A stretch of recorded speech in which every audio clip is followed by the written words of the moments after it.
안녕하세요. 통건위원장 신현혜입니다. 통매도를 꼭 하고 싶으신 분들도 너무 많은 정보들이 쏟아지다 보니 도대체 어떻게 무엇을 선택해야 될지 어려우신 분들이 많아서 제가 꼭 필요한 정보들만 모아서 질의응답 형식으로 말씀을 드리려고 합니다. 신 위원장님께 한 가지 좀 여쭤보겠습니다. 예. 통매각을 하고 싶은데 왜 위험한 재건축 사업에 참여하는 건가요? 지금 우리 상가가 현재 가치가 각 구자가 경매로 한 3천만 원 정도가 나오고 있습니다. 그런데 저희가 지금 통매도를 통해서 보상해 드리려는 금액은 대략 5배에서 6배 정도 되는 금액으로 보상을 해드리려고 하는데 그러기 위해서는 꼭 전제 조건이 있습니다. 우리가 단일 소유주를 만들어야 됩니다. 그래서 단일 소유주를 만들기 위한 방법은 우리가 지금까지 많은 동의서를 거뒀어도 100%가 나올 수가 없기 때문에 최대한 80%를 만들고 20%를 협조를 구하는 방식으로 단일 소유주를 만들어야 됩니다. 그런데 많이들 오해하시는 부분이 통매도를 동의했다라고 해서 나머지 20%를 매도 청구를 할 수는 없습니다. 10%가 재건축 결의나 또는 대수선, 리모델링 결의를 했을 경우에 나머지 20%를 동참시킬 수 있지 통매도를 동의했다라고 해서 20%를 따라오라고 할 수 있는 법은 없습니다. 여기서 많이 혼동들을 하세요. 그래서 저희는 재건축이라고 하는 결의를 이용을 해서 소유자를 단일화시켜서 한 명으로 만드는 것, 이것이 바로 통매도 방법입니다. 저희는 재건축 사업에 참여하는 것이 아니라 재건축 결의를 이용을 해서 단일 소유주가 되는 것입니다. 이것이 제일 중요한 부분입니다.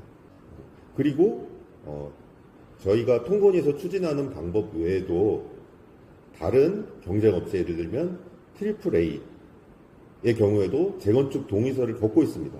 하지만 거기에는 사업계획서는 없이 재건축 동의서만 걷고 있는데 이렇듯이 모든 통매도 방법에는 재건축 결의 80%가 반드시 필요하다는 점을 말씀드리겠습니다. 부분 소유자분들이 좀 걱정하시는 부분이 있는데요. 부동산 신탁을 통건위가 주장을 하고 있다. 그러면 소유권을 넘긴다는데 좀 위험하지 않을까요? 예, 그 부동산 신탁에 대한 부분이 많이들 우려하고 계시는데요. 요거는 우리가 아까 말씀드렸던 단일 소유주가 되어가는 과정을 이해하셔야 됩니다. 우리가 80% 재건축 결의가 되더라도 우리가 매도 청구라고 하는 기간을 거쳐서 매도 청구 소송이 끝나면 그때 비로소 우리가 단일 소유주가 되는데 그 기간이 있습니다.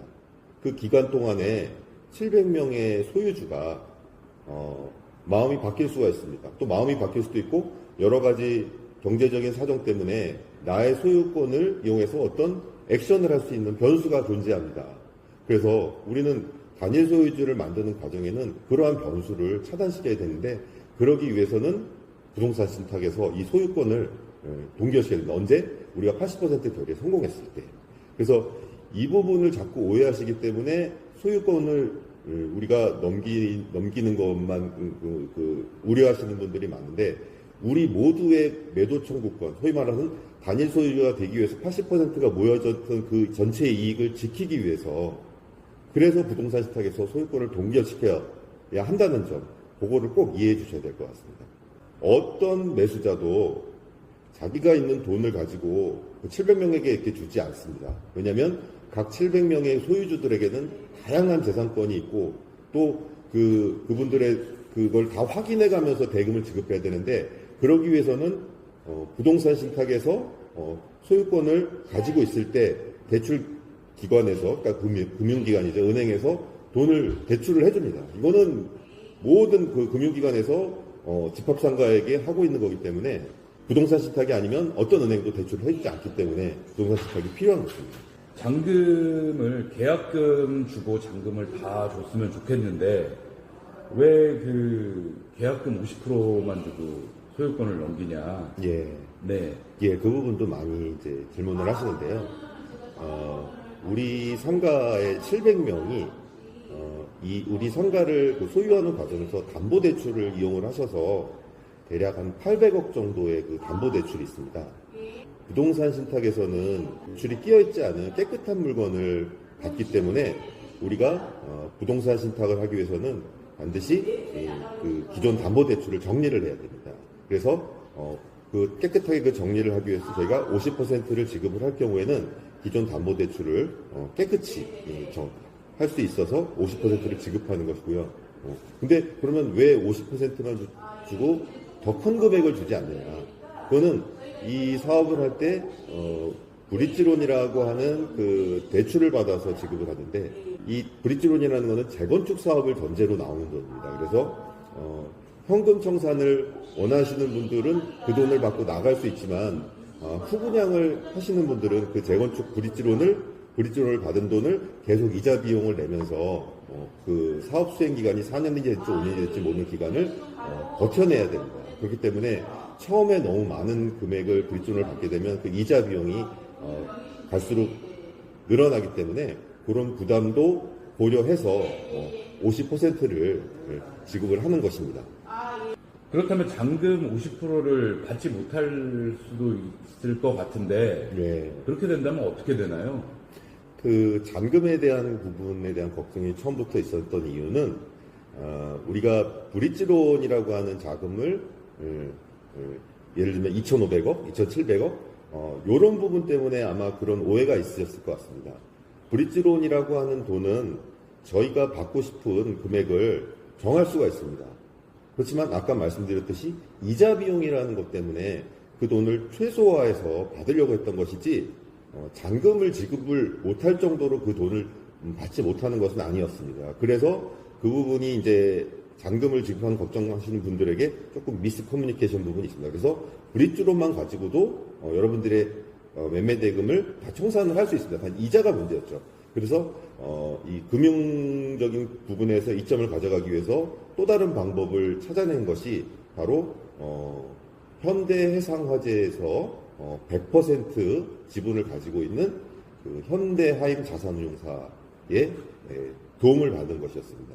사실 도움이라기보다 서로가 협력관계가 된 것이죠. 현대하임에서는 저희 그 하이헤리엇의 재건축 사업에 LOC, 그러니까 그 매수 확약이라고 합니다. 매수 확약서를 저에게 발행을 해줌으로 해서 부분 소유자들이 내 돈을 받지 못할 것이라는 우려를 종식시켜주는 LOC를 발행을 했습니다. 그래서 이 부분을 저희가 5월 3일 총회 때 말씀을 드려놓고 이 서류를 공개하지 않고 있었는데, 그 이유는 예전에도 그런 일이 있었는데 이런 그 현대나 이런 대기업 같은 경우에는 상위에 있는 그 예를 들면 회장님이라든지 탑 매니지먼트에서 가십이 되는 것을 굉장히 싫어합니다.